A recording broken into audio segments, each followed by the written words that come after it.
Hello বন্ধুরা, good morning. কেমন আছো তোমরা? আশা করছি সবাই খুব ভালো আছো। আমি মিঠু, আমার আরও একটি নতুন ব্লগে তোমাদের সবাইকে জানাই অনেক স্বাগত। আর এখন হচ্ছে সকালবেলা মর্নিং টাইম, শুরু হয়ে গেছে সাংসারিক কাজকর্ম। আর এখন থেকেই তোমাদের সাথে নিয়ে আমি আমার ব্লগটা শুরু করলাম।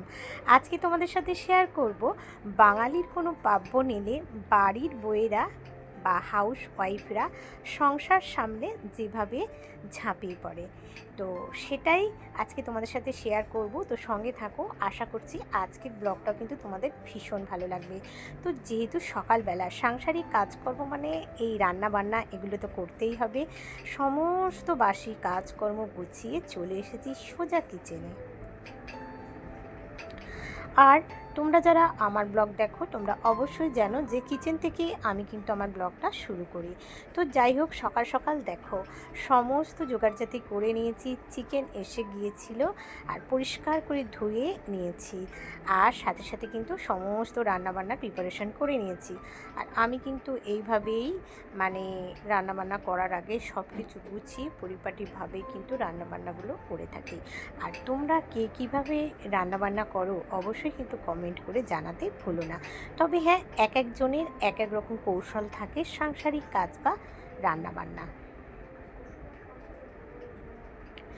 তো যাই হোক, তোমাদের সাথে কথা বলতে বলতে অনেকটা কাজ কিন্তু আমার এগিয়ে গেছে। তো আজকে কিন্তু ফাইনালি বানাচ্ছি আমি চিকেন। তবে হ্যাঁ, আমার বাড়িতে চিকেনটাই বেশি হয়, তোমরা জানো যারা আমার ব্লগ দেখো। আর একই পদ্ধতি আর দেখাচ্ছি না।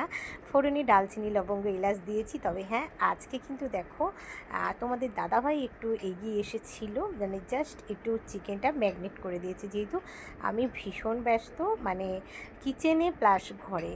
যেহেতু বাঙালির একটা পার্বণ তোমরা জানো, রান্না পুজো আসছে সামনে, সমস্ত ব্লগ তোমরা পাবে।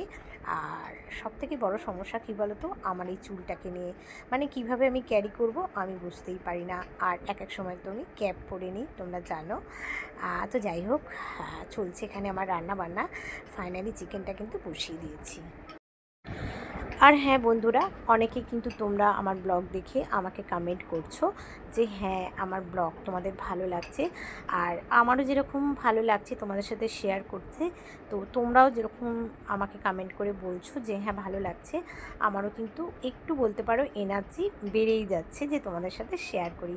তো শুধু আমি না, দেখো প্রত্যেকটা বাড়ির হাউস ওয়াইফ, বিশেষ করে যারা মম, তারা কিন্তু এই সকালবেলা কিচেনে একটু ব্যস্ত হয়ে পড়ে। ঠিক সেই রকম আমিও কিন্তু ব্যস্ত হয়ে পড়েছি। আর চলছে আমার সারাদিনের ব্লগ, আমার ডেলি লাইফস্টাইল, যেটা তোমাদের সাথে শেয়ার করছি। আর হ্যাঁ দেখো, কিচেনে থাকতে থাকতে কতবার যে আমি হাত ধুয়ে হাত মুছি তার কোনো ঠিক নেই, মানে হিসাব নেই। তো যাই হোক, চিকেনটা মোটামুটি হয়ে গেছে। আর দেখো একদম হালকা পাতলাভাবে কিন্তু আমি চিকেনের ঝোলটা আজকে বানাচ্ছি। সবসময় রিচ খাওয়া কিন্তু ভালো না। ভিডিওটা শ্যুট করা একটু উল্টোপাল্টা হয়ে গেছে। তো যাই হোক, এখন টিফিনের জন্য বানাচ্ছি রুটি। তো প্রত্যেকটা রুটি কিন্তু তোমাদের সামনে আমি ফুলিয়ে দেখাবো। আর এই রুটি বানানোর যে টিপস, সেটা কিন্তু আমি আমার এই চ্যানেলে অবশ্যই তোমাদের সাথে শেয়ার করেছি। আর তোমাদের সামনেই কিন্তু লাইভ দেখাচ্ছি। দেখো প্রত্যেকটা রুটি কিন্তু এরকম পারফেক্ট ফুলছে। আমার টিপসটা তোমরা গিয়ে দেখে নিও যে আমি কিভাবে আটার ডোটা বানাই।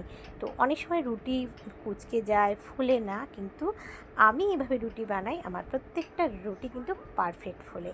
তো টিপসটা তোমরা অবশ্যই আমার চ্যানেলে যাও, গিয়ে তোমরা পেয়ে যাবে। তো এটা হচ্ছে থার্ড, মানে দুটো বানানো হয়ে গেছে, এটা হচ্ছে 3 নম্বর রুটি। তো দেখো এটাও কিন্তু একদম পারফেক্ট, আর পাশেই হচ্ছে চিকেন। আর সত্যি কথা বলতে দেখো, যে কোনো জিনিস যত আমরা বেশি বেশি শেয়ার করব না, ততটাই দেখবে আমাদের মনটা কিন্তু ভালো হয়। আর সব কিছু জিনিস যেগুলো ভালো, যেগুলো মানুষের কাজে আসে, সেগুলো কিন্তু শেয়ার করা অনেক ভালো, তাই না? তো আমি তো সেটাই মনে করি। তো ফাইনালি আমার চিকেনটা কিন্তু হয়ে গেছে একদম হালকা পাতলা। আর হ্যাঁ, আমি কিচেনে রান্নাবান্না করছি ঠিকই, কিন্তু যেহেতু আমাদের ফেস্টিভ্যাল, বাঙালির রান্না পুজো, তো সংসারের অনেক কাজকর্ম আছে। আর এখানে ফাইনালি দেখো রুটিগুলো কিন্তু তোমাদেরকে দেখিয়ে দিলাম। তো যেহেতু চিকেন বানিয়েছি, তো বাড়ির প্রত্যেকেই কিন্তু আমাদের বাড়িতে রায়তা খেতে ভালোবাসে। এই রায়তার রেসিপিটাও আমি তোমাদের সাথে শেয়ার করেছি, তোমরা একটু দেখে নিও। ফাইনালি এখন কিন্তু আমি রায়তা বানাচ্ছি, আর ভিডিওটা শ্যুট করা একটু উল্টোপাল্টা হয়ে গেছে, তোমরা একটু দেখে নিও। দিয়ে দিলাম বিট নুন, আর দিয়ে দিলাম এখানে 2 টিস্পুন মতো চিনি। তো পুরো রেসিপিটা আমি আগেই শেয়ার করে দিয়েছি, তোমরা একটু দেখে নিও। তো বেশ ভালো করে মিক্স করে একটু ফ্রিজের মধ্যে রেখে দেবো, তারপর ঠান্ডা ঠান্ডা রায়তা ভীষণ ভালো লাগে।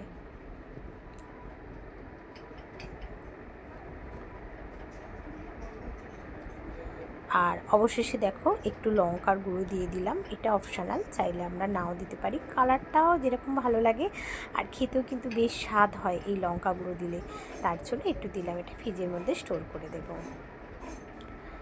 দেখো দেখতেও যেরকম সুন্দর লাগছে, খেতেও কিন্তু অসাধারণ, আর চিকেনটাও কিন্তু একদম রেডি।